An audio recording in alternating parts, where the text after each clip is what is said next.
m'entendez? Ça va? Frères et sœurs, bien-aimés en Christ, chers amis, permettez-moi d'abord quelques petites phrases en liminaire à ce culte. Je voulais simplement vous dire ma joie et ma reconnaissance à notre commun Père du ciel, que ce soit justement avec vous, dans ce secteur Mer et Vigne, où j'ai trouvé ma place au service de l'Évangile et de son Église, que je préside à nouveau un culte, après une très longue interruption due à différentes raisons.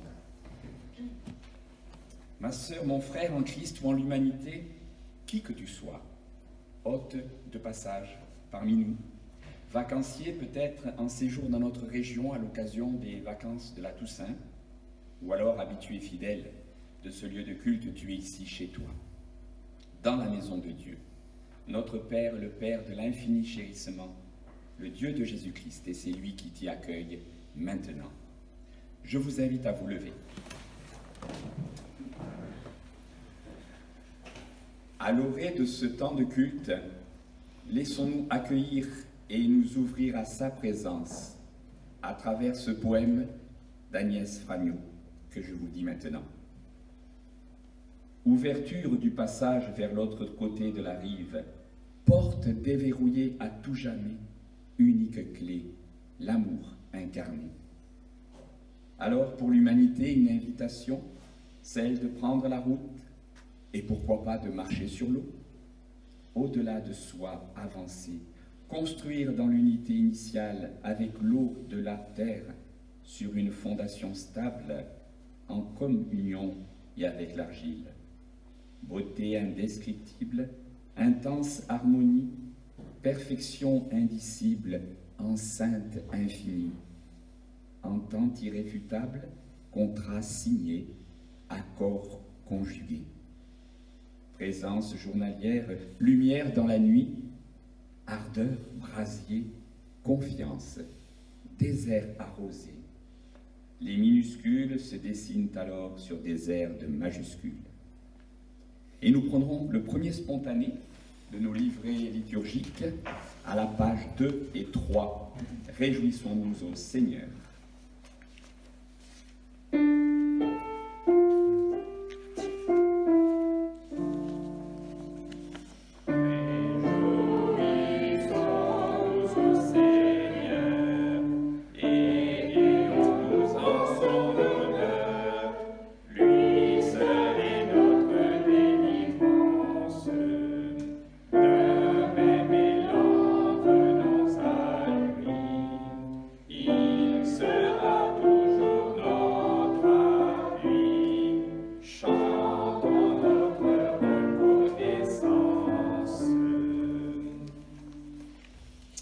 Resterons debout pour louer Dieu à travers les paroles du psaume 96 qui est prévu par les lectures de ce jour. Psaume 96. Chantez à l'Éternel un cantique nouveau, chantez à l'Éternel, habitant de la terre, chantez à l'Éternel en bénissant son nom, annoncez chaque jour la joie de son salut. Oui, publiez sa gloire chez les peuples païens, racontez ses merveilles à toutes les nations, car l'Éternel est grand et comblé de louanges, et il est redoutable par-dessus tous les dieux. Tous les dieux des nations ne sont que des idoles. Lui, il a fait les cieux. Splendeur et majesté forment son avant-garde, et puissance et beauté sont dans son sanctuaire. Rendez à l'Éternel, vous, famille des peuples, rendez à l'Éternel la gloire et la puissance, rendez à l'Éternel la gloire de son nom.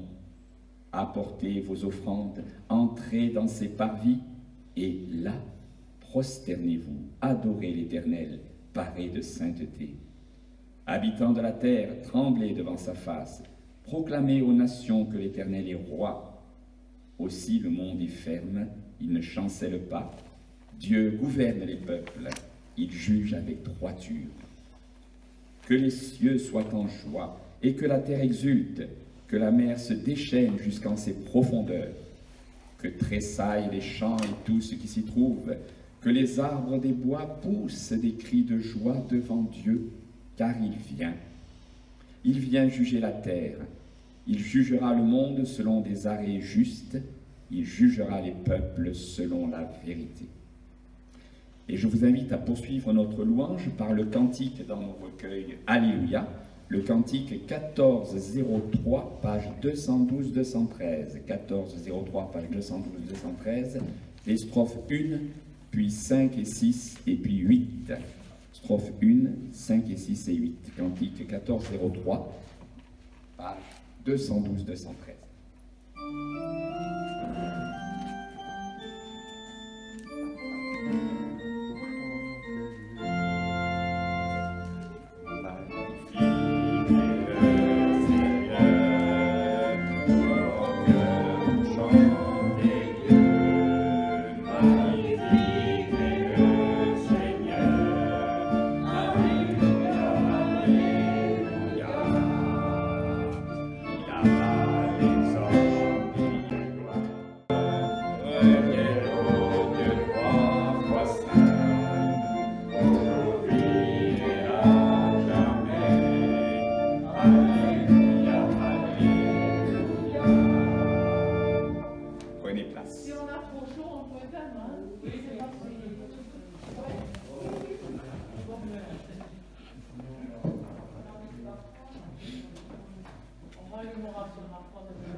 Plaçons-nous devant Dieu honnêtement et déposons à ses pieds avec confiance tous nos fardeaux, tout ce qui nous abîme ou déforme son image, sa ressemblance.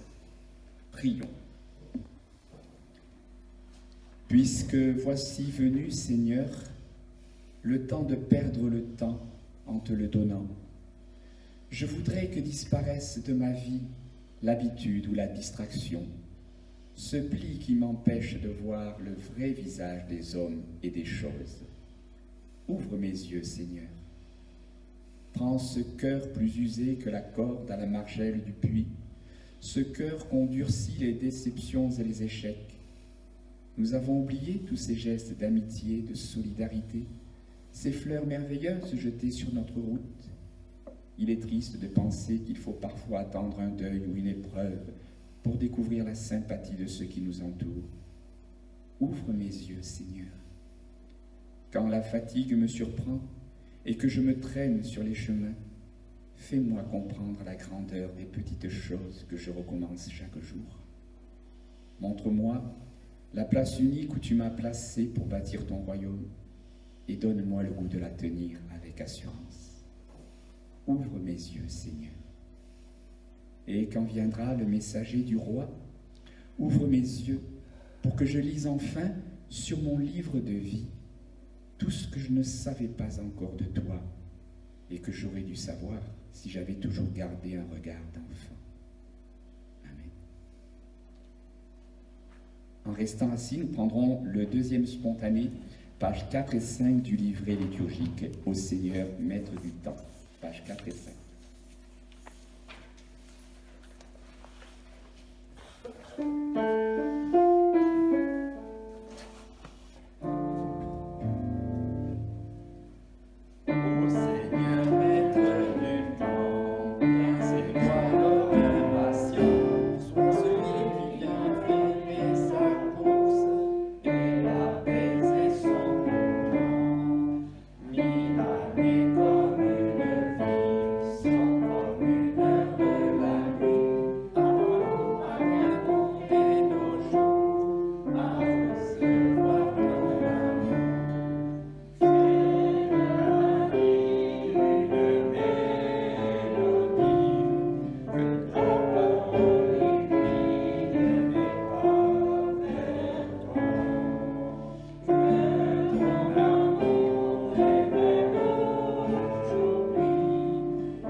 Les paroles qui nous redressent et nous remettent debout, je vous invite à vous lever.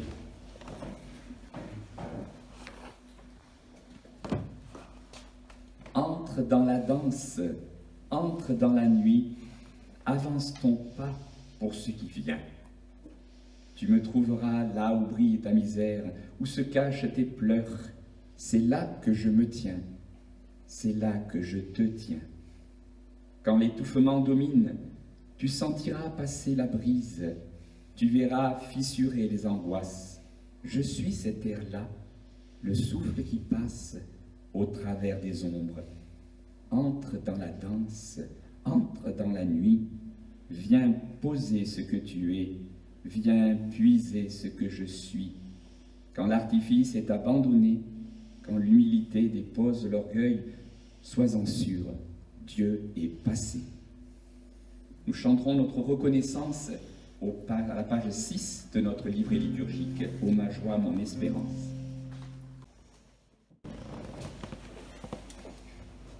Écoutons ce que Dieu attend de nous. Heureux et bénis sont les hommes qui sont bons, la main qui ne frappe pas, la bouche qui ne trahit pas, l'ami qui ne renie pas son ami. Heureux et bénis sont les miséricordieux, et ceux qui sont ouverts et aimables, ceux dont la compagnie est agréable. Heureux et bénis sont ceux qui se gardent, se consolent, s'aident, se soutiennent. Heureux et bénis sont l'homme pour la femme et la femme pour l'homme, et les vieux pour les jeunes, et les forts pour les faibles. Béni et heureux soit celui qui sait ce qui est bien et ce qui est mal, et qui choisit avec justesse, ne cédant à aucun pouvoir, n'ayant peur de personne. Béni et heureux celui qui parle sans préjugés et aime sans préjugés tout ce qui vit. Je vous invite à vous lever pour proclamer notre foi. Nous le ferons à travers ce texte qui est une chanson de Noël Colombier. Non, je ne crois pas en Dieu qui n'aurait pas un cœur de père, mais de bourreau ou de tyran, maniant les ficelles de la guerre et de la mort des innocents. Non, je ne crois pas en Dieu, débonnaire papa gâteau, qui de sa divine largesse tirerait de riches cadeaux contre un geste ou une prière.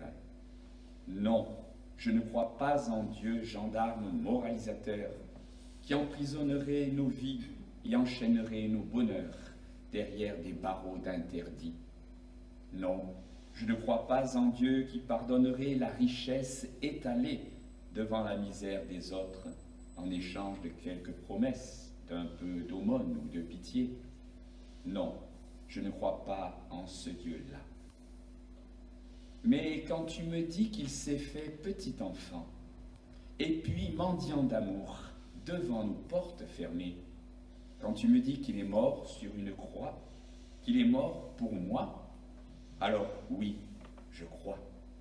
Je crois en ce Dieu qui est Père et par qui je suis le poème ou l'enfant. Je crois en ce Dieu qui est Fils et par qui je suis parole et communion. Je crois en ce Dieu qui est Esprit et par qui je suis prière et contemplation. Oui, je crois en ce Dieu-là, que je ne chercherai pas s'il n'était déjà là, comme un appel au fond de moi. Je vous invite à prendre nos cantiques Alléluia pour chanter le 14.09. Le 1409, cherchez d'abord le royaume de Dieu, page 220, les deux strophes.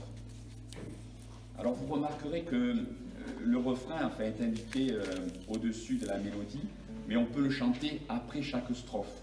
D'accord, le Alléluia, on peut le chanter après chaque strophe, ce qui n'empêche pas certains qui connaissent aussi cet Alléluia de le chanter en deuxième voix au-dessus des strophes. Donc, page 220.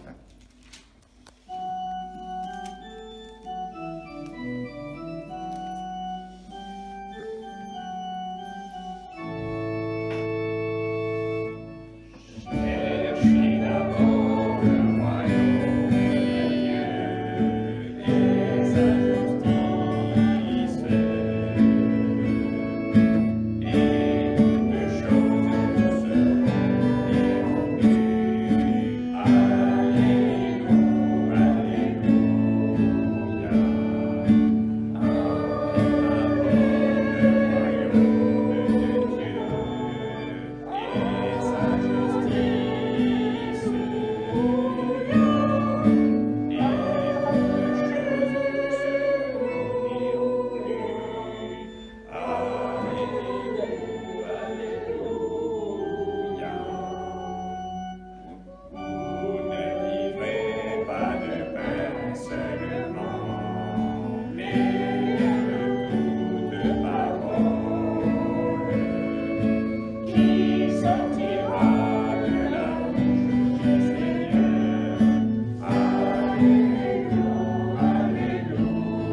Avant d'ouvrir les Saintes Écritures, prions.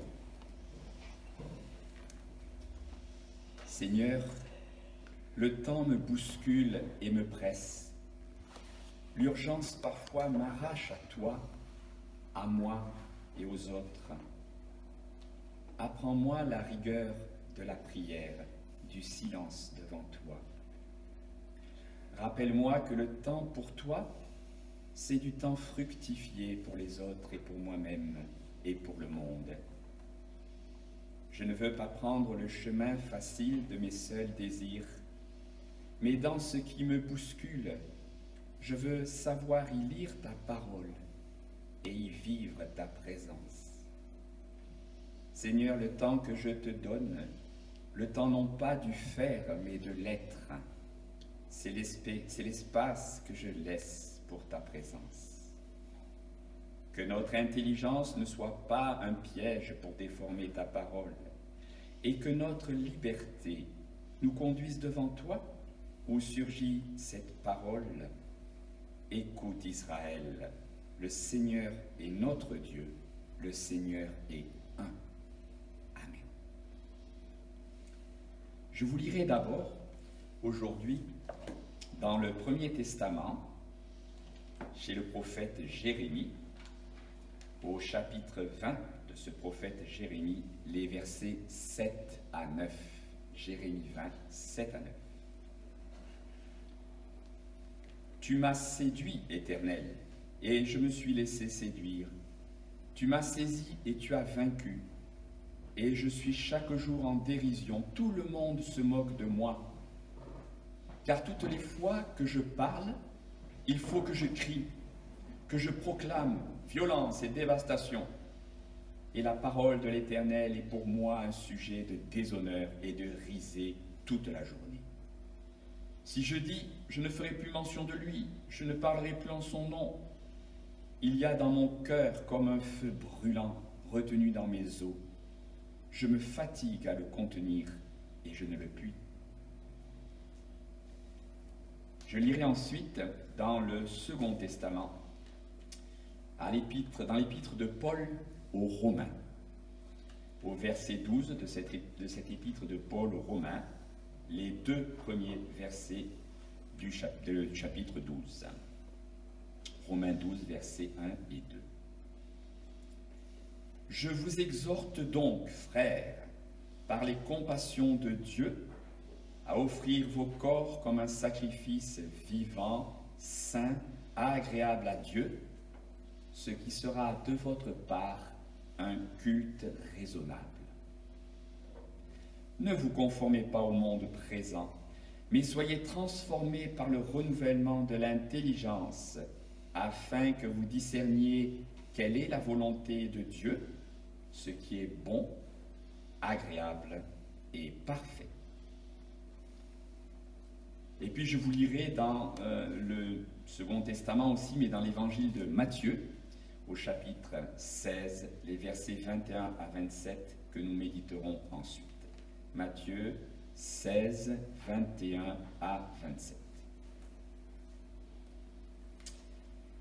Jésus commença dès lors à montrer à ses disciples qu'il lui fallait aller à Jérusalem, souffrir beaucoup de la part des anciens, des principaux sacrificateurs et des scribes, être mis à mort et ressusciter le troisième jour. Pierre le prit à part et se mit à lui faire des reproches en lui disant « À Dieu ne plaise, Seigneur, cela ne t'arrivera pas. » Mais Jésus se retourna et dit à Pierre « Arrière de moi, Satan, tu es pour moi un scandale, car tes pensées ne sont pas celles de Dieu, mais celles des hommes. » Alors Jésus dit à ses disciples, « Si quelqu'un veut venir après moi, qu'il renonce à lui-même, qu'il se charge de sa croix et qu'il me suive. Quiconque en effet voudra sauver sa vie la perdra, mais quiconque perdra sa vie à cause de moi la trouvera. Et que servira-t-il à un homme de gagner le monde entier s'il perd son âme? Ou que donnera un homme en échange de son âme? Car le Fils de l'homme va venir dans la gloire de son Père avec ses anges. Et alors, il rendra à chacun selon sa manière d'agir.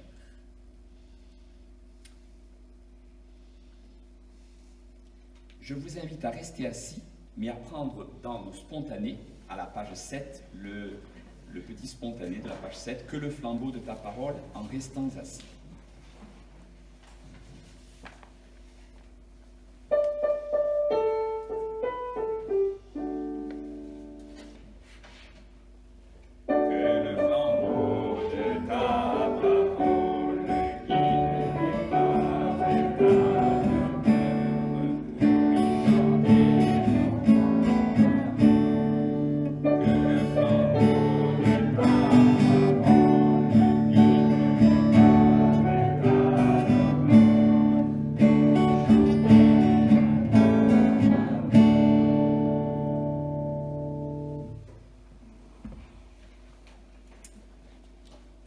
Ma sœur, mon frère en Christ ou en l'humanité, qu'il est terrible, comme le disent les Saintes Écritures dans l'Épître aux Hébreux, de tomber entre les mains du Dieu vivant.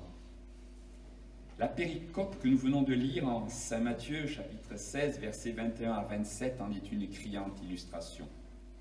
Face à de telles paroles, n'avez-vous pas eu, comme moi ou comme Jonas, en sa première réaction, l'envie ou la tentation de fuir?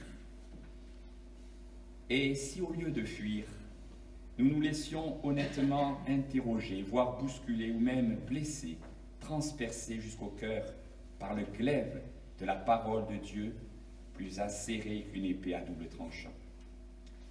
Pour ce faire, je vous propose dans un premier temps d'examiner de plus près le contexte de notre péricope et de repérer la trajectoire que dessine la narration.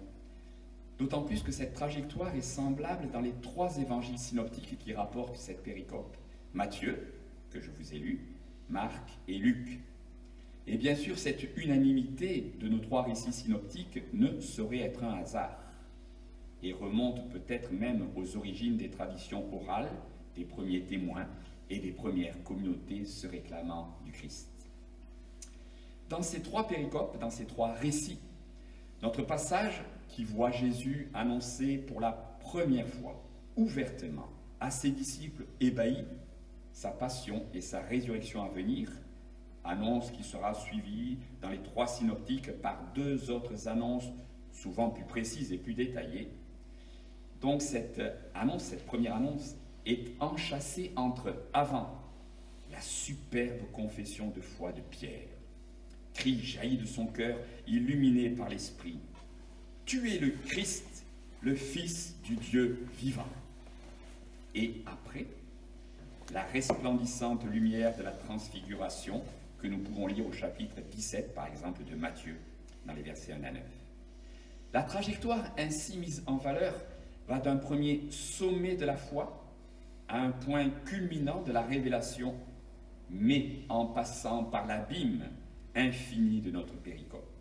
Double mouvement ascendant, avant et après, encadrant une vertigineuse plongée dans l'abîme de l'anéantissement et le tréfonds de l'humiliation. Trajectoire significative, donc voulue, qui va de la fulgurance d'une parole inspirée à Pierre par le souffle divin à une vision muette de la gloire éclatante du transfiguré, en passant par ce dialogue que vous avez entendu, terrible et déchirant, qui oppose Pierre à son maître au cœur de notre péricope. Oui, cette trajectoire qui va d'un cri joyeux, spontané, qui sort de la bouche de Pierre, comme la vérité sort de la bouche des enfants, à l'adoration muette et contemplative de la dignité du Christ, mais en passant par le désastre de l'incompréhension totale entre le disciple de choc et son maître.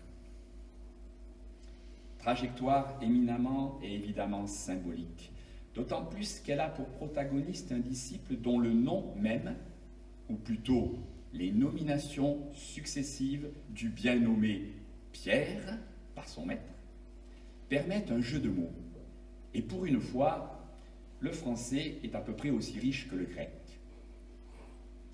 Mais c'est un jeu de mots terrible pour l'apôtre en question, puisqu'il passe du statut de roc fondateur, de pierre de fondation, pour l'Église que veut bâtir son Seigneur et Maître, à celui de vulgaires cailloux diaboliquement placés dans les pieds de son Seigneur pour le faire trébucher et tomber.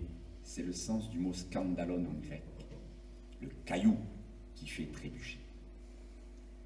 Mais gardons-nous bien, frères et sœurs, nous autres nantis occidentaux, du haut de nos 2 millénaires de chrétienté, de regarder avec condescendance et mépris ce brave apôtre Pierre, que malgré l'avertissement solennel ici reçu de la part de son maître, le scandale de l'arrestation de Jésus livré à ses ennemis conduira, nous le savons, en cette nuit cruciale de la crucifixion, à le renier 3 fois.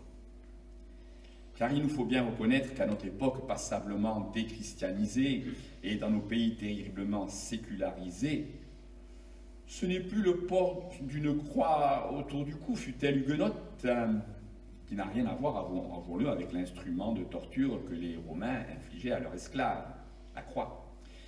Ce n'est pas en effet ce port d'une croix autour de notre cou qui fait scandale dans l'espace public aujourd'hui, mais peut-être bien plutôt le port du voile islamique, par exemple.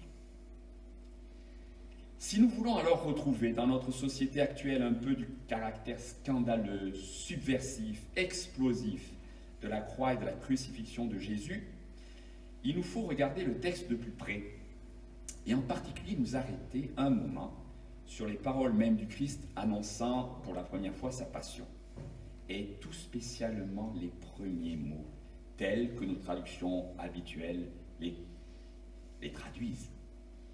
Au verset 21 ici, Jésus commença à parler à ses disciples en disant qu'il lui fallait s'en aller et souffrir et être mis à mort.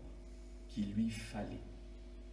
À l'écoute de ce « il fallait que » et d'autres textes semblables, d'aucuns, et hélas même certains chrétiens à telle et telle époque du christianisme, parfois bien sombre de la chrétienté, ont voulu faire de Dieu un père fouettard, sadique, un pervers narcissique, qui se complairait dans les tortures et les souffrances qu'il imposerait à son fils, qui plus est, à son unique.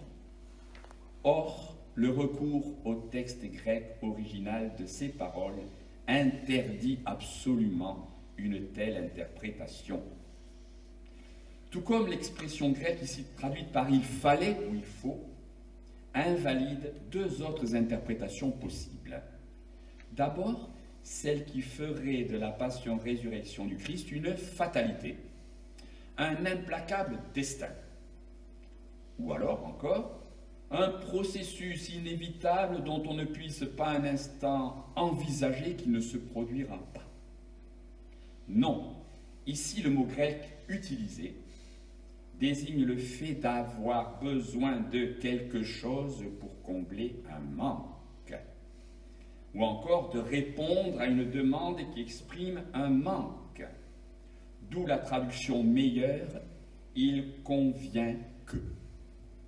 Mais, alors il est parfaitement légitime que nous nous demandions à qui ou pourquoi il convenait que le Christ mourût sur une croix, sur le bois d'infamie. Et à cette question, tout l'Évangile, comme l'ensemble du Nouveau Testament, ne permet d'apporter que 7 réponses, aussi scandaleuses soient-elles pour nos oreilles ou celles des contemporains de Jésus. Une telle passion-résurrection convenait à la volonté de Dieu, à la volonté de son Père, qui voulut ainsi, comme nous le lisons ailleurs dans les Écritures, mettre le comble à son amour pour nous.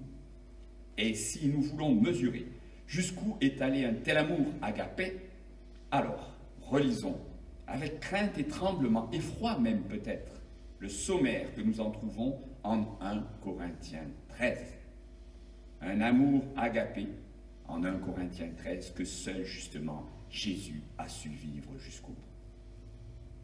Mais aujourd'hui, c'est un autre texte de l'apôtre Paul que j'aimerais relire pour illustrer jusqu'où l'amour agapé de son Père pour nous, a conduit Jésus, dans l'épître aux Philippiens. Jésus-Christ, lui qui était de condition divine, n'a pas considéré comme une proie à saisir d'être l'égal de Dieu, mais il s'est dépouillé, prenant la condition d'esclave, devenant semblable aux hommes, et reconnu à son aspect comme un homme, il s'est abaissé, devenant obéissant jusqu'à la mort, et même à la mort sur une croix. Écoutons comment le regretté Alphonse Maillot, dans son style si vigoureux, rend compte de cet amour fou de Dieu pour ses créatures, même si ce qu'il dit, et que je vais vous lire, s'appliquait à la parabole dite de la brebis perdue. Mais cela convient très bien pour illustrer aussi notre passage. Il, le bon berger, ou Dieu, ne consentira jamais à ce que ce lien soit brisé, car même s'il ne lui manquait qu'une brebis, même si ce lien n'était brisé qu'une fois, son bonheur de Dieu serait fini. Sa joie de Dieu serait éteinte. Il ne verrait plus que la brebis qui lui manque. Et à sa place vide, il n'apercevrait plus que son éternel échec de Dieu, sa propre malédiction, sa propre déchéance. C'est pourquoi le Dieu qui consentirait à ce que ce lien se rompe, ce lien qui s'appelle l'amour et qui est Dieu lui-même, ne serait plus Dieu, mais un diable. C'est pourquoi il se démènera, il sortira de son ciel, il courra sur cette terre, et c'est pourquoi maintenant il mange avec tous les perdus. C'est pourquoi il les cherchera jusqu'à ce qu'il les retrouve, car alors il se retrouve lui-même. Et en abandonnant sa brebis perdue, Dieu lui-même se serait perdu. C'est ici que l'histoire aurait dû rassurer les pharisiens. En effet, admettons un instant l'inadmissible. À savoir qu'un propriétaire de son troupeau dise « Oh, basta, il me manque une brebis, mais il m'en reste 99. Tant pis pour celle qui s'est perdue. » Cela signifierait que dans le fond, il ne tient à aucune brebis. Demain, cet homme se retrouvera avec 98, puis 97, puis 96 brebis, jusqu'à ce qu'un jour sa bergerie soit entièrement vide. Si l'homme aux 100 brebis accepte de devenir l'homme aux 99 brebis, il se retrouvera demain ou après-demain l'homme sans brebis, le Dieu au ciel vide. Si Dieu abandonne un seul homme, même Judas, demain son royaume sera désert et son cœur vide. Cela veut dire que les pharisiens et les scribes eux-mêmes se retrouveront dehors si Dieu laisse dehors un seul péager. Un seul homme abandonné, et c'est le filet de la miséricorde de Dieu qui craque à tout jamais. Un seul homme définitivement rejeté ou délaissé, et c'est le barrage de l'amour qui se fissure pour laisser déferler les flots invincibles de la colère et de la perdition. Une seule créature oubliée par Dieu, et c'est la croix où agonise le seul abandonné, qui elle-même est nié et renié. Fin de citation du pasteur Alphonse Maillot. Alors oui, ma sœur, mon frère, devant un tel amour porté à un tel degré d'ultime incandescence, amour proposé par le Père au Fils, amour librement accepté par le Fils, que ferons-nous? Fuir épouvantés comme les femmes de l'évangile de Marc au matin de Pâques? Ou bien nous jeter aux pieds du Christ et même au travers des larmes, l'adorer comme la femme pécheresse de Luc au chapitre 7, versets 37 et suivants? Mais même si nous acceptons ce Jésus pour notre Seigneur, et même si nous prenons la décision de le suivre, comme ce fut le cas à l'époque pour ses parfois nombreux disciples, même parfois des foules entières, il n'est pas sûr que là encore nous ne butions pas sur les exigences inouïes, extravagantes, proprement scandaleuses que ce même Jésus formule dans la deuxième partie de notre péricope, à l'intention de ceux qui voudraient devenir ses disciples. Écoutons comment le pasteur Henry Bruston développait ce message ici délivré par le Christ, en faisant honnêtement et lucidement ressortir le caractère inouï, quasi inhumain de ses exigences. Prendre sa croix, c'est assumer cette condamnation de soi, y consentir pleinement, c'est placer sa vie et son être sous le signe de la croix. Mais nous ne pouvons comprendre et accepter ce consentement sans y voir autre chose qu'un aboutissement sans issue. Seul Jésus peut nous dire de prendre notre croix parce qu'il a pris la sienne. Dès lors, prendre ma croix, c'est déjà le suivre. Quand Jésus prit sa croix, ce fut de sa part un geste d'amour. Il montait à Golgotha vers le sacrifice de sa vie accompli pour nous. C'est à sa suite que le disciple de Jésus saisit sa propre croix, consent à se comporter en condamné à mort. C'est dans l'amour et par amour.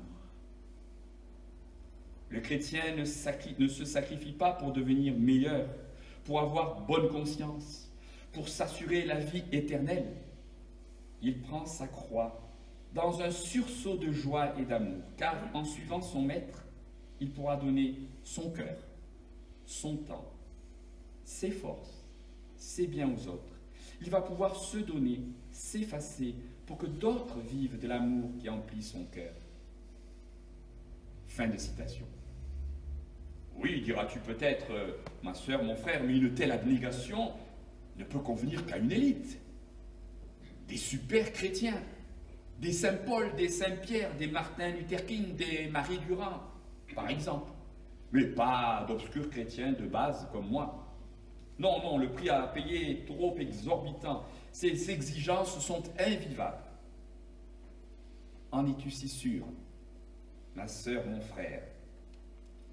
D'abord, tu noteras qu'ici le Christ ne demande pas à ses disciples de porter la croix en général, encore moins de porter sa croix à lui.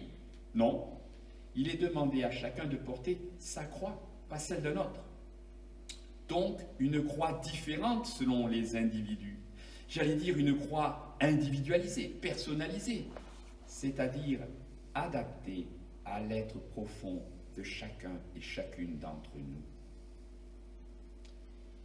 Et puis, aurais-tu oublié que notre Seigneur lui-même, quand il ploya sous la croix trop lourde à porter, qui lui écrasait les épaules, aurais-tu oublié qu'à ce moment-là, notre Seigneur a reçu le secours d'un obscur Simon de Cyrène, que les autorités romaines de l'époque recrutèrent d'office pour qu'il portât, c'est le même verbe qui est ici employé en grec, la croix de Jésus, et ainsi le soulagea dans sa montée jusqu'au Golgotha.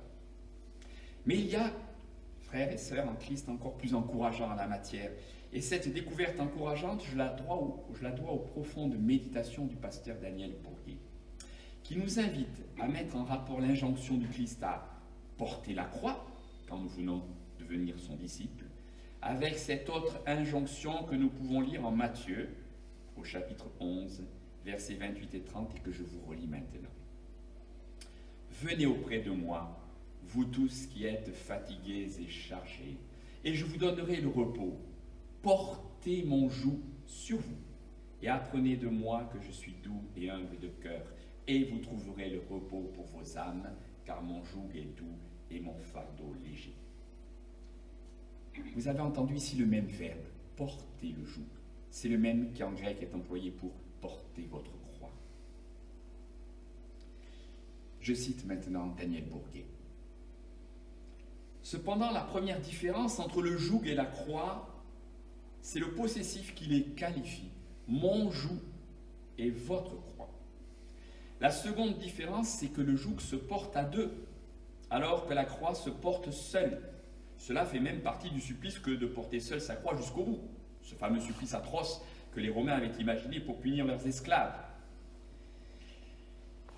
Nous faut-il donc alors renoncer au merveilleux compagnonnage du Christ lorsqu'il est question de la croix? Y aurait-il pour nous d'abord le joug avec lui, et puis la croix tout seul? Il est frappant de noter que l'invitation à porter sa croix se trouve dans Matthieu, dans Marc et dans Luc, et que ces trois mêmes évangélistes sont d'accord pour dire que Jésus n'a pas réussi à porter lui-même sa propre croix. Il n'y est pas arrivé. Il a flanché en cours de route. Comment cela, Seigneur? Me demanderais-tu de faire ce que tu n'as pas réussi toi-même à faire? Jamais, Seigneur, tu n'as exigé d'un disciple de faire plus que ce que toi-même tu as fait. Voudrais-tu maintenant que je porte ma croix quand tu n'as même pas porté jusqu'au bout la tienne? Au moment où Jésus a ployé sous la charge, l'autorité romaine a eu pitié. Elle a mobilisé un certain Simon de Cyrène pour porter la croix du Christ. exceptionnelle pitié des bourreaux. Et Luc précise alors que Simon s'est placé derrière Jésus pour porter avec lui sa croix. Et ils l'ont porté ensemble. Mon enfant, dit le Christ, j'ai bénéficié d'une grâce. Lorsque j'ai fléchi sous ma croix, j'ai senti que quelqu'un venait à mon aide. J'ai perçu derrière moi le silence de sa présence, le silence de son effort. J'ai éprouvé le merveilleux soulagement d'une aide inattendue. Je n'ai rien demandé, et j'ai pourtant bénéficié d'une incroyable pitié, celle de mes impitoyables bourreaux. Crois-tu alors, mon enfant, que je ne sais pas ce que c'est que de ployer sous une croix, d'être écrasé, accablé et de flancher? Crois-tu que ma pitié est moindre que celle d'un tyran et que je ne te ferai pas grâce? Faisons silence, ma sœur et mon frère, et portons notre croix. Les fidèles disciples du Christ qui ont porté leur croix sont unanimes pour rendre le même témoignage. Au moment où la charge devient trop lourde et même insupportable, au moment même où l'on tombe, voilà que soudain la charge se fait plus légère. Voilà qu'une présence inattendue se manifeste dans le silence et l'effort. Quelqu'un est là, derrière nous, à la place de Simon de Cyrène. Le moment venu, tu reconnaîtras bien qui est là, derrière toi, en silence, portant avec toi ta croix. Tu le reconnaîtras au bruit de son pas, pour l'avoir entendu avec toi sous le joug. Alors peut-être, quand nous l'aurons ainsi reconnu au bruit de son pas, cheminer au cœur de nos nuits, parmi les effrois de nos croix, nous pourrons lui dire cette prière que j'emprunte à Michel Boutier. Tu marches devant, je ne vois plus que ton dos, tu me précèdes et je te suis. Tu es seul à dévisager la ville qui tue les prophètes. On n'aperçoit ni ta face ni ton regard tourné vers là-bas. Tout à coup, tu sens comme un vide derrière toi. N'y aurait-il plus personne? Non, plus personne. Nos jambes sont paralysées, l'effroi nous a saisis. Alors tu te retournes et viens à nouveau nous redire ce que tu ne cesses de répéter et que nous ne pouvons jamais admettre. Le Fils de l'homme va être livré, on l'outragera, on lui crachera au visage, on le fera mourir, et le troisième jour, il ressuscitera. Tu marches devant, je ne vois que ton dos. Je ne sais où tu nous mènes, quelle sera notre mort, ni comment nous rencontrerons la croix. Il convient que le Fils de l'homme aille à Jérusalem et ait à souffrir, meure et soit ressuscité. À Dieu ne plaise, cela ne t'arrivera point, Seigneur. Le malin toujours pousse ses vrilles, il insémine en mon cœur le ver qui suce chaque élan de ma foi. Il dresse à mes côtés la silhouette persifleuse de mon double. Il me communique cette trouille panique de perdre la vie. Tu marches devant, je te suis. Tu es mon maître, le crucifié avec qui j'ai été crucifié, le ressuscité avec qui j'avance sur la terre des vivants. Ainsi soit-il.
une anecdote authentique qui remonte à 2007. Un Roumain, condamné en prison pour meurtre, avait porté plainte contre Dieu pour escroquerie. Oh, je vous lis le libellé de sa plainte. Contre le nommé Dieu domicilié aux cieux et représenté en Roumanie par l'Église orthodoxe, l'accusant d'escroquerie, d'abus de confiance, de corruption et de trafic d'influence. Et notamment, il reprochait ceci à Dieu, de ne pas avoir tenu ses engagements. Il disait, lors de mon baptême, j'ai conclu un contrat avec l'accusé, Dieu, visant à me délivrer du mal. Or, jusqu'ici, ce dernier n'a pas honoré son contrat, bien qu'il ait reçu de ma part différents biens et nombreuses prières. Le parquet de Timisoara, devant qui ce plaignant avait déposé sa plainte, l'a toutefois débouté de sa plainte, arguant du fait que, je cite, « Dieu n'est pas un sujet de droit et n'a pas d'adresse. Mais sachez que, à la différence de ce Roumain, notre trésorier, lui, a bel et bien une adresse. Et que notre Église, qui elle a aussi une domiciliation postale et ou bancaire, ne saurait vivre sans les dons joyeux de ses fidèles que nous sommes. » Voici le moment de reprendre.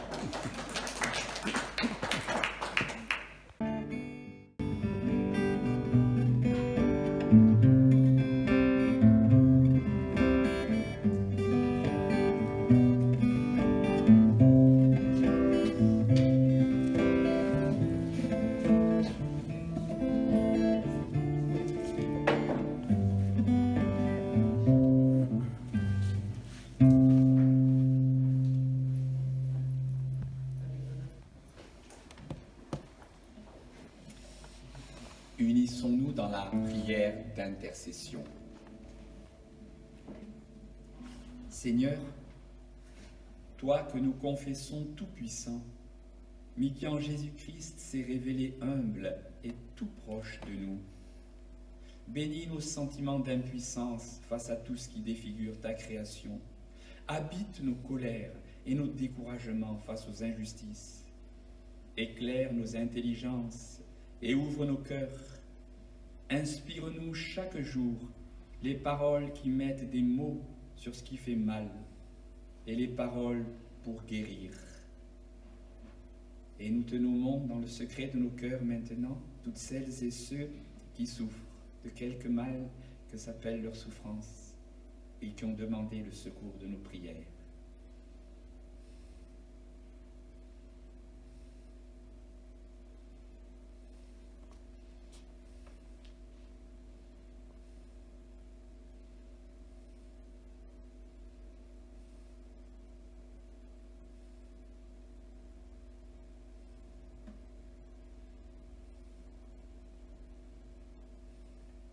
Guide nos choix et nos actes dans ce monde déroutant.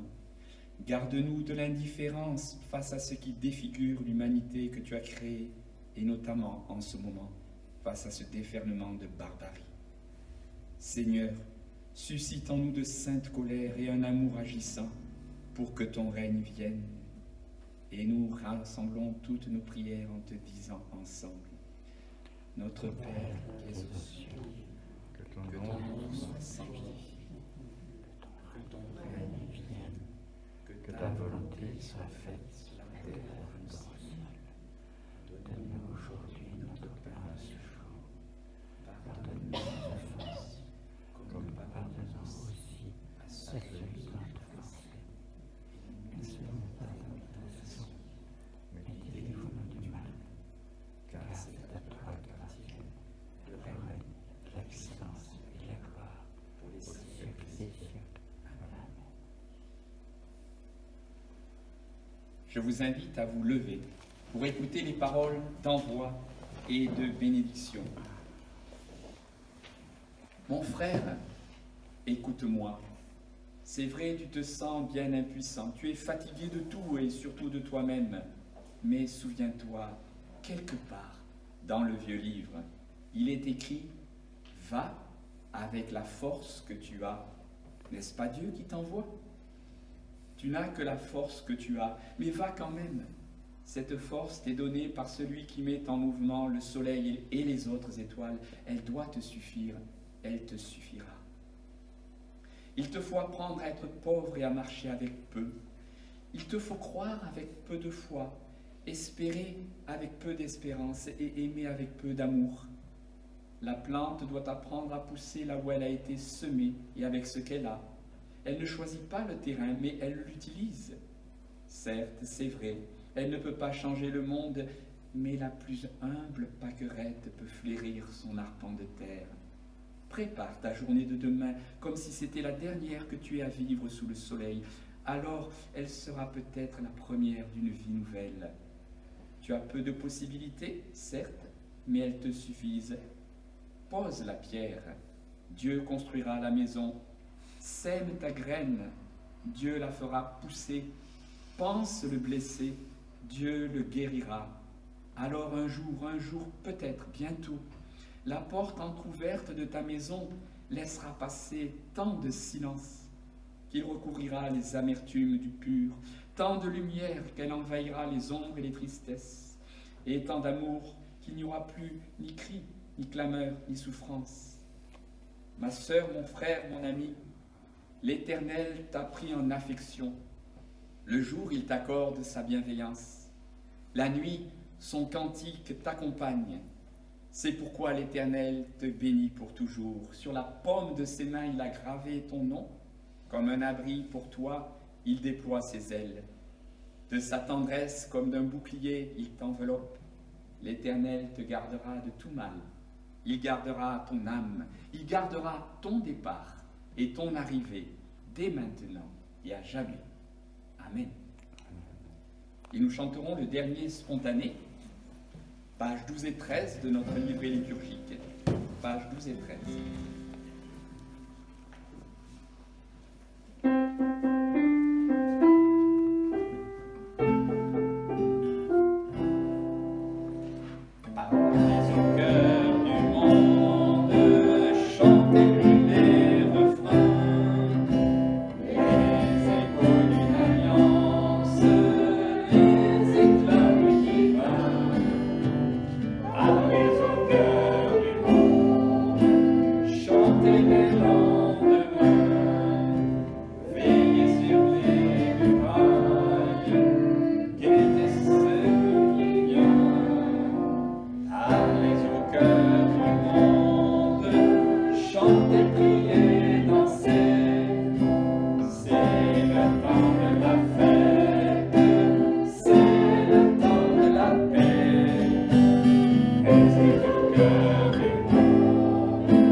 À chacune et à chacun d'entre vous. Et n'oubliez pas de signer la carte si vous voulez pour Nicolas.